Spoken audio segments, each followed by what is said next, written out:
Bismillahirrahmanirrahim. Assalamualaikum warahmatullahi wabarakatuh. Alhamdulillahilladzi anzala sakinata fi qulubil mu'minin liyazdadu imanan ma'a imanihim. Asyhadu an la ilaha illallah wahdahu la syarika lah wa asyhadu anna sayyidina wa nabiyyana Muhammadan abduhu wa rasuluh. Allahumma salli wa sallim wa barik ala sayyidina Muhammadin wa ala alihi wa sahbihi rasulillahi ajma'in. Saimin saimat, Bapak Ibu jamaah zuhur yang dirahmati Allah Subhanahu wa taala. Alhamdulillah, kita bersyukur kepada Allah.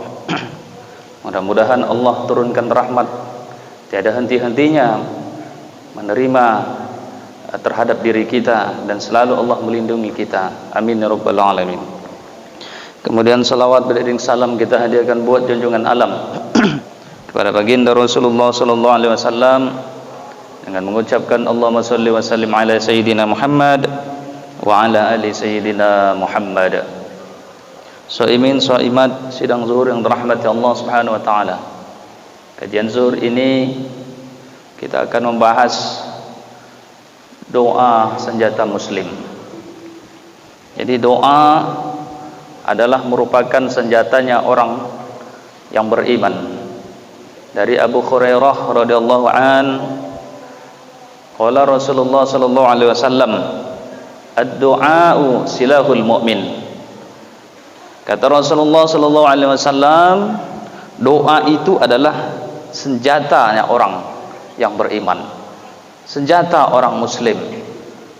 Maka dalam hal ini Allah Subhanahu wa taala berfirman dalam Al-Qur'an, A'udzu billahi minasyaitonir rajim. Bismillahirrahmanirrahim. Wa idza sa'alaka 'ibadi 'anni fa inni qarib. Ujibu da'watad da'i idza da'an falyastajibu li wal yu'minu bi la'allahum yarshudun. Apabila hamba-Ku Muhammad bertanya kepadamu tentang Aku Allah, maka jawablah, Aku adalah sangat dekat.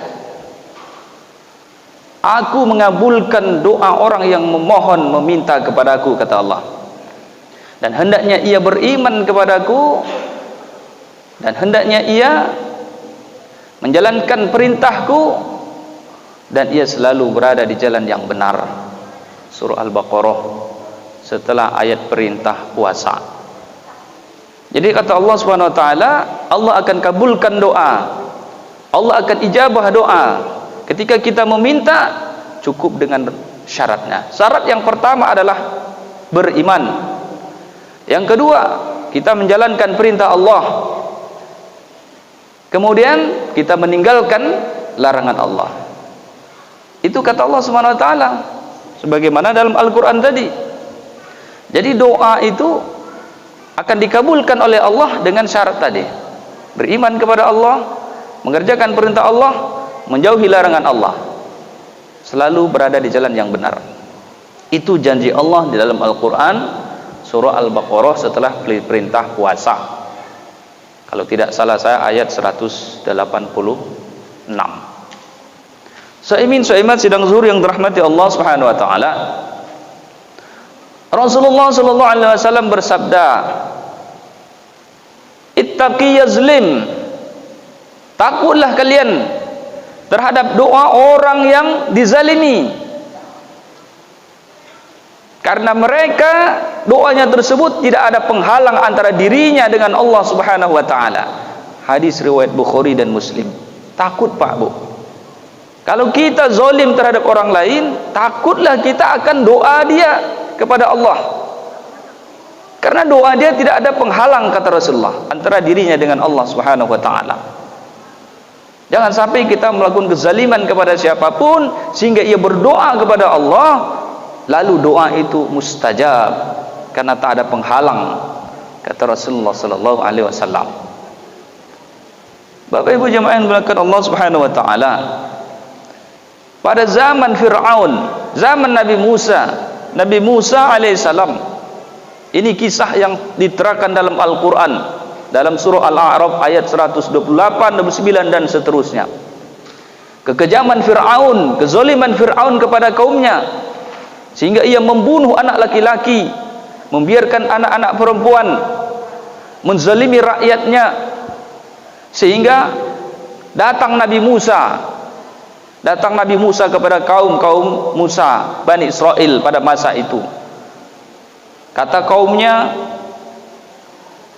tersebut menceritakan tentang kezaliman Fir'aun kepada Nabi Musa. Di antaranya membunuh anak laki-laki, kezaliman yang lain dan lain sebagainya. Bahkan Fir'aun mengaku dirinya sebagai Tuhan. Ana rabbukumul a'la, aku adalah Tuhan yang paling tinggi. Wah, itu kata Fir'aun. Saking dia merasa paling kuat, dia mengaku dirinya sebagai Tuhan. Setelah menceritakan kaumnya kepada Nabi Musa, maka Nabi Musa berkata, dalam Al-Quran diceritakan, mohonlah pertolongan kepada Allah, berdoalah kepada Allah. Kata Nabi Musa, mohon pertolongan kepada Allah, berdoa kepada Allah. Maka tak lama doa para umat Nabi Musa yang tertindas dan dizalimi oleh Fir'aun pun ditenggelamkan oleh Allah Subhanahu wa taala. Sebelum ditenggelamkan, banyak azab yang menimpanya. Di antaranya kemarau sampai 7 tahun berturut-turut. Datang cobaan musibah yang bertubi-tubi pada Fir'aun. Buka dalam Al-Quran surah Al-A'raf jika Bapak Ibu ingin melihat bagaimana sejarah Fir'aun sebelum ditenggelamkan oleh Allah Subhanahu wa taala. Jadi bermacam-macam, bertubi-tubi azab sebelum ditenggelamkan Fir'aun. Ini kisah dalam Al-Quran yang betul-betul terjadi pada masa lampau. Jadi Al-Quran menceritakan betul-betul terjadi pada masa dahulu, masa Nabi Musa alaihissalam. Maka tak lama kemudian Fir'aun pun ditenggelamkan oleh Allah. Sampai sekarang muminya masih ada. Kalau Bapak Ibu pergi mungkin ke tempatnya, itu masih ada sampai sekarang di piramida.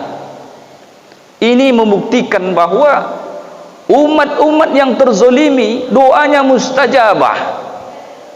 Maka hati-hati kalau ada pemimpin menzolimi rakyatnya. Dari mulai pemimpin atas sampai ke bawah menzolimi rakyatnya. Hati-hati akan orang terzalimi, dia akan berdoa kepada Allah.